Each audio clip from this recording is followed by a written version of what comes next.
ॐ श्री गणेशाय नमः। केन निमज्जनुतीरथ राजा नाई मुनिः शिरुसहित समाजा। ऋषियायशु अशीष शिर राखी करि दंडवत विनय बहुभाषी। पथगति कुशल साथ सबलीने चले चित्रकूट चितुदीने। राम सखा कर दीने लागू चलत देह धरि जनु अनुरागू। नहीं पद त्राण शीश नहीं छाया पे मुने मुब्रतु धर्मु अमाया। लखन राम सिय पंथ कहानी पूछत सखहि कहत मृदुबानी। राम बास थल बिटप बिलोके उर अनुराग रहत नहीं रोके। देखि दशासुर बरिसहि फूला भई मृदुमयी मगु मंगल मूला। किए जाहि छाया जलद सुखद बहई बरबात रामा। तस मगु भयउ न राम कहाँ जश भा भरत ही जात सियावर। रामचंद्र शंकर हरि ओम। मंगल भवन अमंगल हारी द्रवंशु दशरथ अजिर बिहारी। जड़ चेतन मग जीव घनेरे जे चितये प्रभु जिन प्रभु हेरे। ते सब भये परम पद जोगु भरत दर्श मेटा भव रोगु। यह बड़ी बात भरत कई नाही सुमिरत जिनहि राम मन माही। बारक राम कहत जग जेऊ तरन तारन नर तेऊ। भरतु राम प्रिय पुनि लघु भ्राता कशन होई मगु मंगल दाता। सिद्ध साधु मुनि बर अस कहई भरत ही निरखि हरषु हि अलहई। देखि प्रभाउ सुरेश ही सोचु जगु भल भले ही पोच कहूँ पोचु। गुरसन कहेउ करिय प्रभु सोई राम ही भरत ही भेट न होई। रामु संकोची प्रेम बश भरत सपेम पयोधि रामा। बनी बात बेगर न चाहती करिय जतनु छलु शोधि सियावर। रामचंद्र शंकर हरि ओम।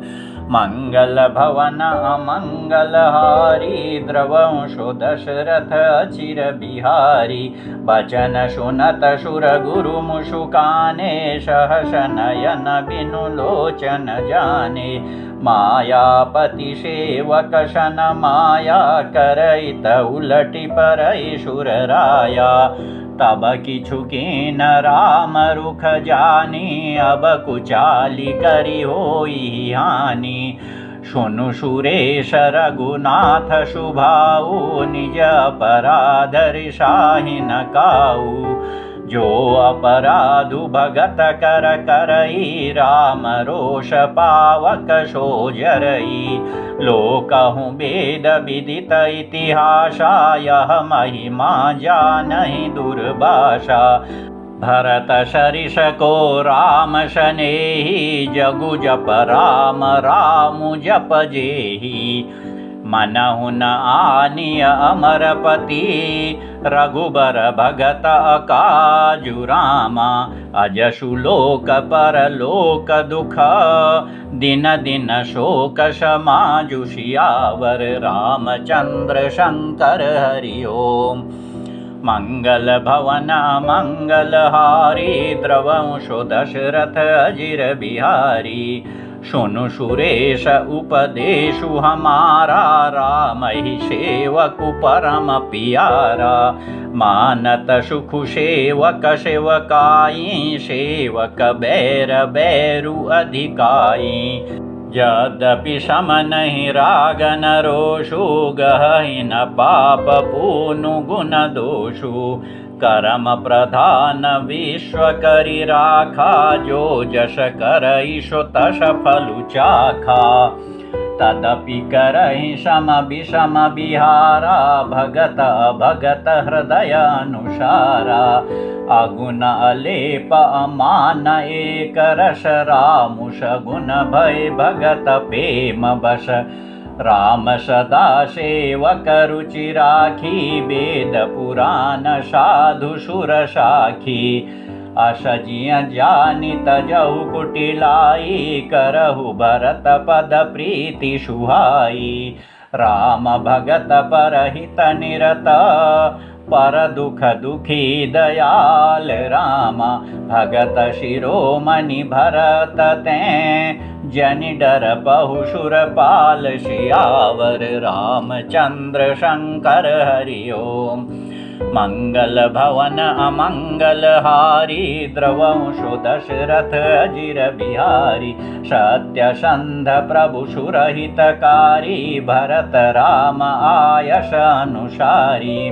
स्वार्थ विवश विकल तुम हो भरत दोषु नहीं राउर मोहु सुनि सुर बर सुर गुर बर बानी भा प्रमोदु मन मिटी गलानी बरसि प्रसून हरषि सुर राउ लगे सराहन भरत शुभाऊ एहि विधि भरत चले मग जाहि दशा देखि मुनि सिद्ध सिहाहि जब ही राम कहिले उषाशा उमगत पेमु मनहु चहु पाशा द्रवहि बचन सुनि कुलिश पशाना पुरजन पेमु न जाई बखाना बीच बास करि जमु नहीं आए निरखि नीरु लोचन जल छाए रघुबर बरन बिलोकि बरा बारी समेत समाज राम होत मगन बारिधि बिरह चढ़े विवेक जहाज सियावर रामचंद्र शंकर हरि ओम मंगल भवन मंगल हारी द्रवंशो दशरथ अजिर बिहारी जमुना तीर तेहि दिन करि बाशु भयउ समय सम सबहि सुपाशु राति घाट घाट की तरनी आई अगणित जाहि न बरनी प्रात पार भये कहीं खेवा तो शे राम सखा की सेवा चले नहाई नदी शिर नाई साथ निषाद नाथ दो भाई आगे मुनि बर बाहन आछे राज समाज जाई सबु पाछे तेहि पाछे दो बंधु पयादे भूषण बसन बेश सुठि सादे सेवक सुहृद सचिव सुत साथा सुमिरत लखनु शीय रघुनाथा जहाँ जहाँ राम बास विश्रामा तहाँ तहाँ करहि प्रेम प्रणामा मगवासी नर नारी सुनी धाम काम तजि धाई रामा देखि स्वरूप स्नेह सब मुदित जन्म फलु पाई सियावर रामचंद्र शंकर हरि ओम मंगल भवन मंगल हारी द्रवंशो दशरथ अजिर बिहारी कहाई सपेम एक एक पाई राम लखनु सखी होई किनाई बय बपु बरन रूपु सोयाली शीलु स्नेहु सरिस समचाली बेशु न शोष किसी न संगा आगे अनीचली चतुरंगा नहीं प्रसन्न मुख मानस खेदा सखी संदेहु होई यही भेदा ताशु तरकति अगन मन मानी कहहि सकल तेहि समन शयानी तेहि सराहि बानी फुरि पूजी बोली मधुर बचन तिय दूजी कहि सपेम सब कथा प्रसंगु जेहि विधि राम राज रस भंगु भरत ही बहुरि सराहन लागी शील स्नेह शुभाय शुभागी चलत पया दे खात फल पिता दीन तजि राजु रामा जात मनावन रघुबरहि भरत सरिस को आजु सियावर रामचंद्र शंकर हरि ओम। मंगल भवन अमंगल हारी द्रवंशु दशरथ अजिर बिहारी भायप भगति भरत आचरनु कहत सुनत दुख दूषण हरनु जो किछु कह बथोर सखी सोई राम बंधु अस काहे न होई। हम सब सानुज भरत ही देखें भई न धन्य जुबती जन लेखें सुनि गुण देखी दशा पछिताहि कैकेयी जननी जोगु सुतु नाही को कह दूषनु रानी नाही न विधि सबु कीन हमहि जो दाहिन कहाँ मलोक वेद विधिनी लघुति अकुल करतुति मलिनी बसहि कुदेश कुगाँव कुबामा कहाँ यह दरसु पुण्य परिणामा अस अनंदु अचिरिजु प्रतिग्रामा जनु मरुभूमि कलपतरु जामा भरत दरसु देखत खुलेऊ मगलोगन कर भागु रामा जनु सिंघल बाशिन भयऊ विधि बश सुलभ प्रयागु सियावर रामचंद्र शंकर हरि ओम। मंगल भवन अमंगल हारी द्रवंशु दशरथ अजिर बिहारी निज गुण सहित राम गुण गाथा सुनत जाहि सुमिरत रघुनाथा तीरथ मुनि आश्रम सुरधामा निरखि निमज्जहि करहि प्रणामा मनहि मन मागहि बरुएहु श्री राम पद पदुम शनेहु मिलहि किरात कोल बनबासी बैखानस बटु जति उदासी करि प्रणाम पूछहि जेहि तेहि केहि बन लखनु राम वैदेहि ते प्रभु समाचार सब कहई भरत ही देखि जन्म फलु लहई जे जन कहहि कुशल हम देखे ते प्रिय राम लखन सम लेखे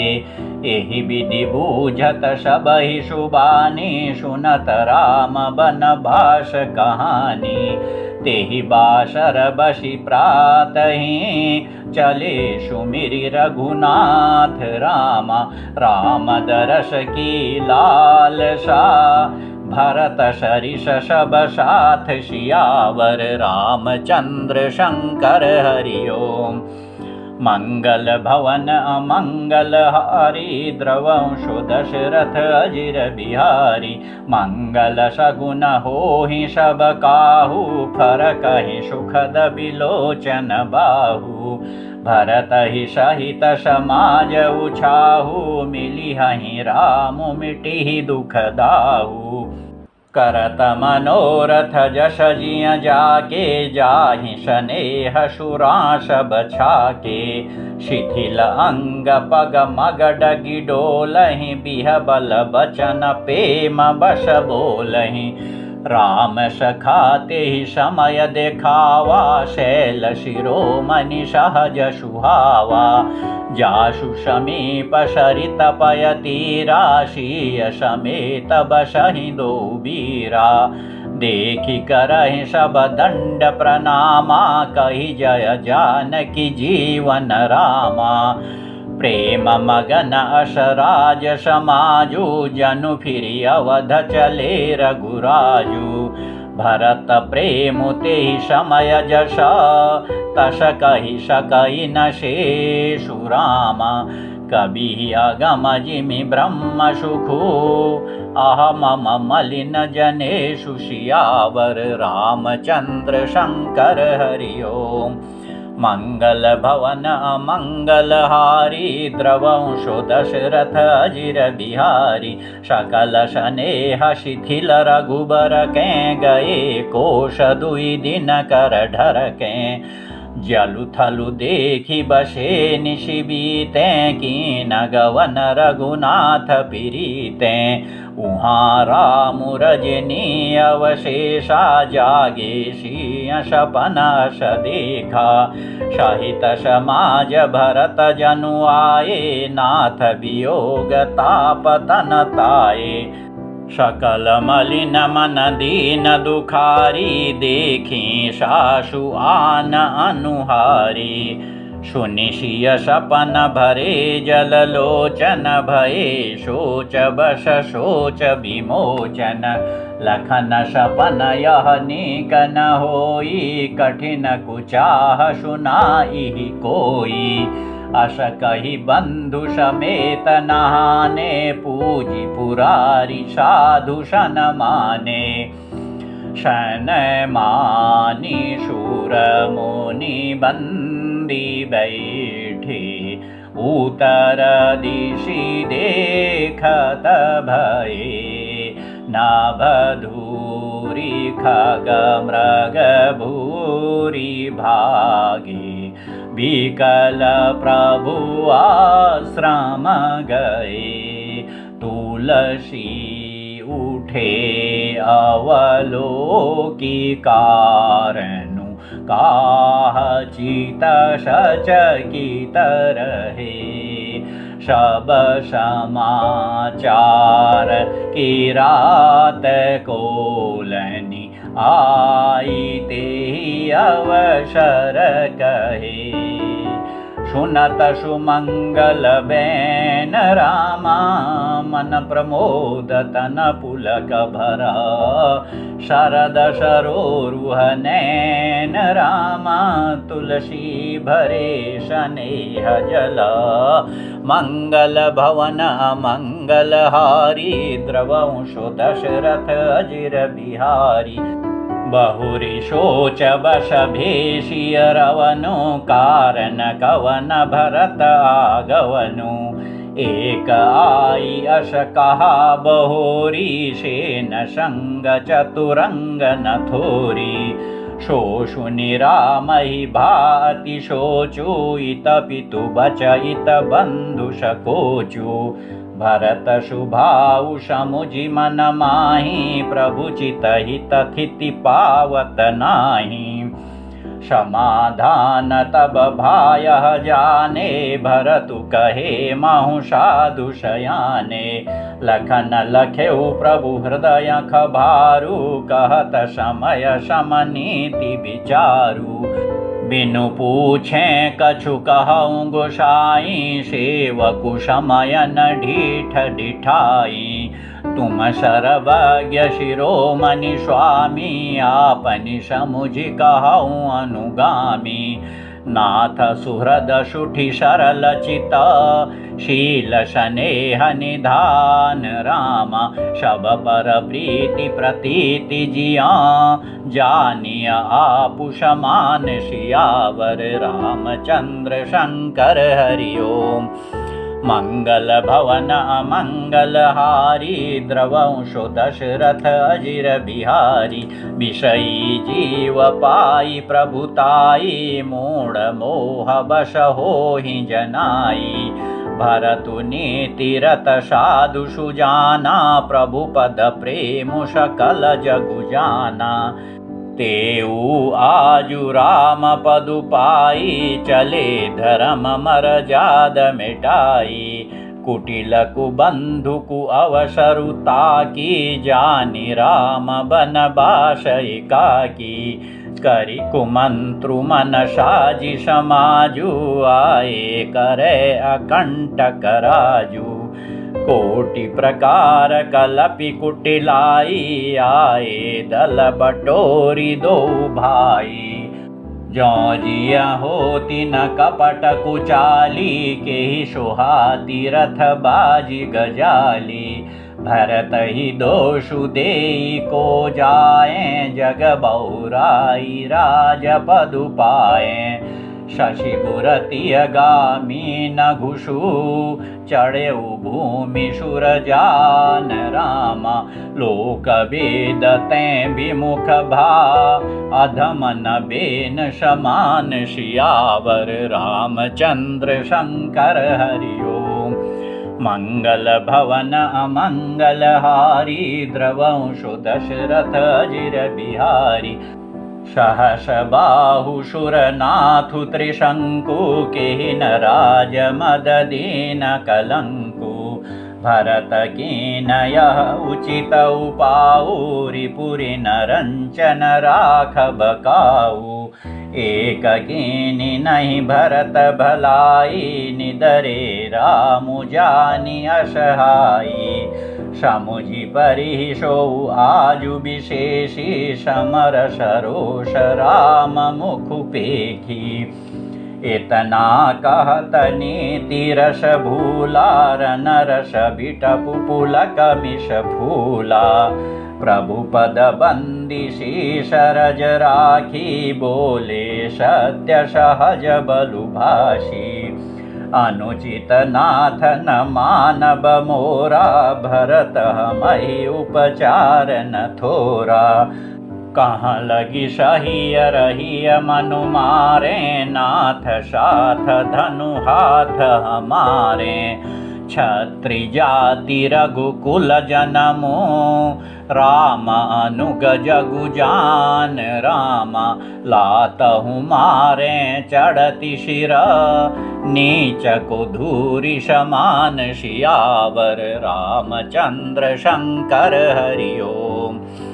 मंगल भवन अमंगल हारी द्रवंशु दशरथ अजिर बिहारी उठी कर जोरी रजाय सुमागा मनहु वीर रस सोअत जागा बाँधि जटा शिर कशि कटि भाथा साजि सरासनु साय कुहाथा आजु राम सेवक जसु लेऊं भरत ही समर सिखावन देऊं राम निरादर कर फलु पाई सोवहु समर सेज दो भाई आई बना भल सकल समाजो प्रगट करऊं ऋष पाछिल आजो जिमि करि निकर दलई मृगराजु ले लपेटि लवा जिमि बाजो तैसे ही भरत सेन समेता शानुज निदरि निपातऊं खेता जो सहाय कर शंकरु आई तो मारऊं रन राम दुहाई अति सरोष माखे लखनु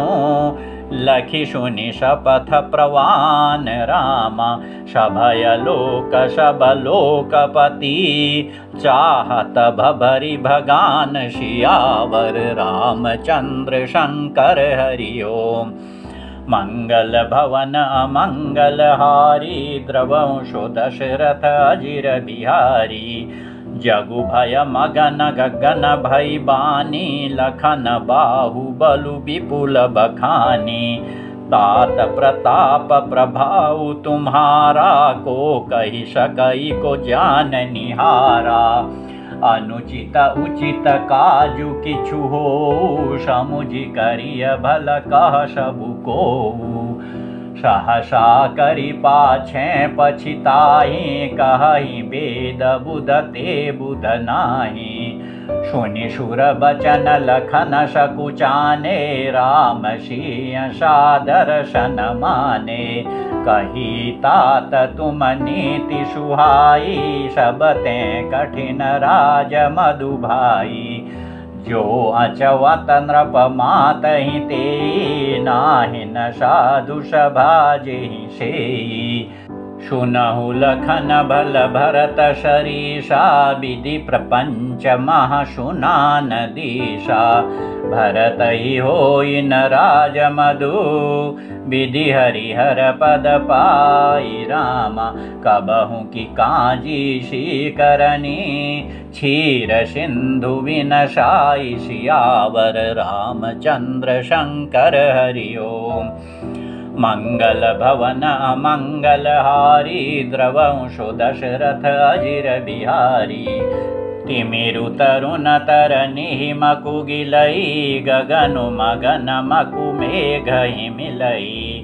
गोपद जल बूढ़ई घट जोनी सहज क्षमा बरु छाड़े छोनी मशक फूक मकु मेरुड़ाई होई नृप मधु भरत ही भाई लखन तुम्हार शपथ पितुआना शुचि सुबंधु नहीं भरत समाना शगुनु खीरु अवगुण जलुताता मिलई रचई पर पंचु विधाता भरतु हंस रवि वंश तड़ागा जनमी कीन गुण दोष विभागा गहि गुण पयत जि अवगुण बारी निज जश जगत कीनि उजियारी कहत भरत गुणशीलु शुभाऊ प्रेम पयोधि मगन रघुराऊ सुनि रघुबर बानी विबुध देखि भरत पर हेतु रामा सकल सराहत राम शो प्रभु को कृपा निकेतु सियावर रामचंद्र शंकर हरि ओम मंगल भवन अमंगलहारी द्रवंशो दशरथ अजिर बिहारी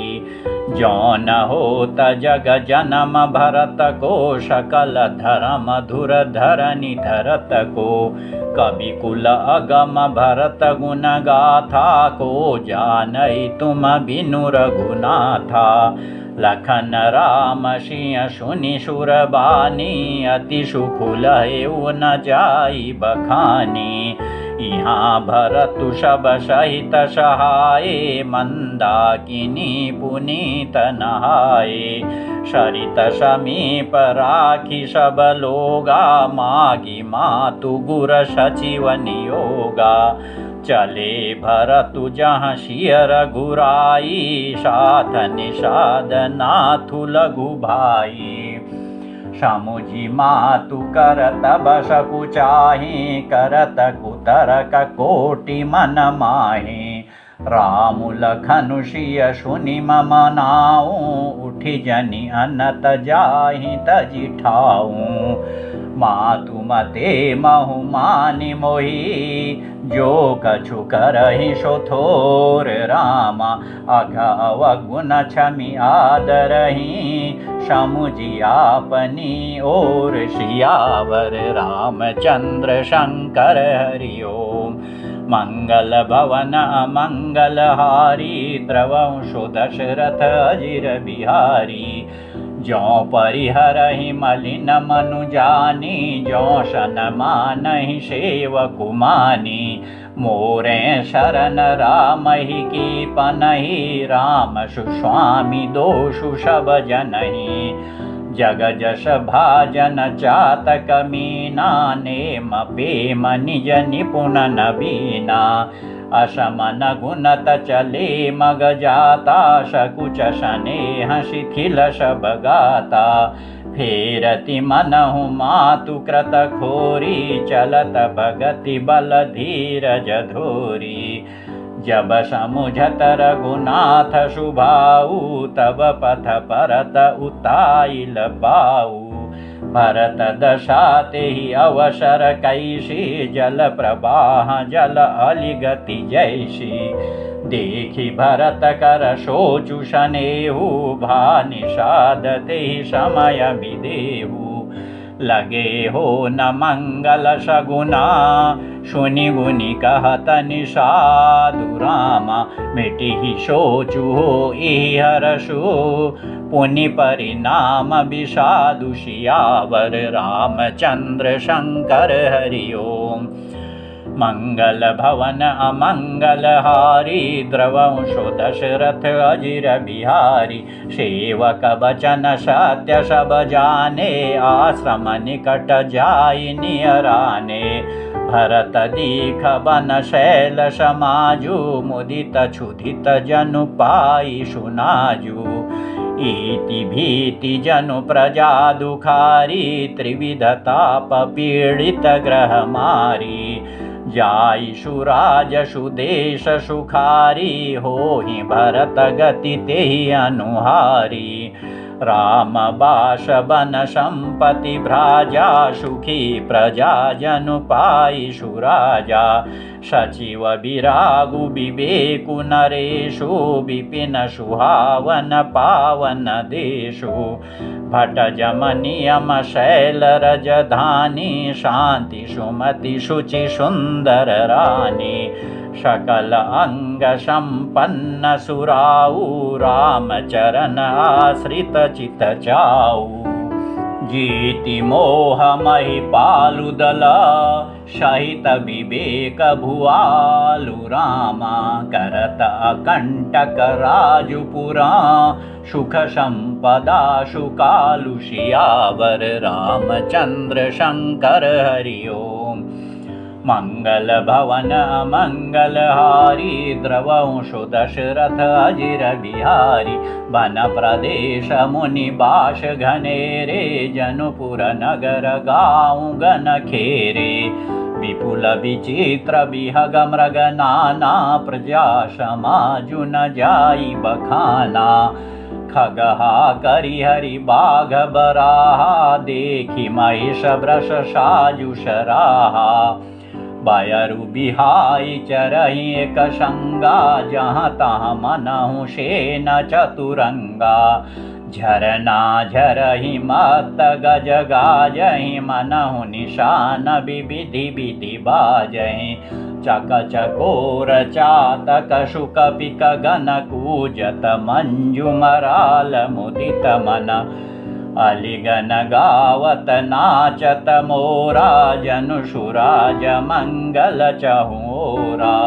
बेली बिटपत्र न सफल सफूला सब समाजु मुद मंगल मूला राम शैल शोभा निरखी भरत हृदय अति प्रेमु रामा तापस तप फलु पाई जिमी सुखी शिराने नेमु सियावर रामचंद्र शंकर हरि ओम मंगल भवन मंगलहारी द्रवंशु दशरथ अजिर बिहारी जय सिया राम जय जय हनुमान।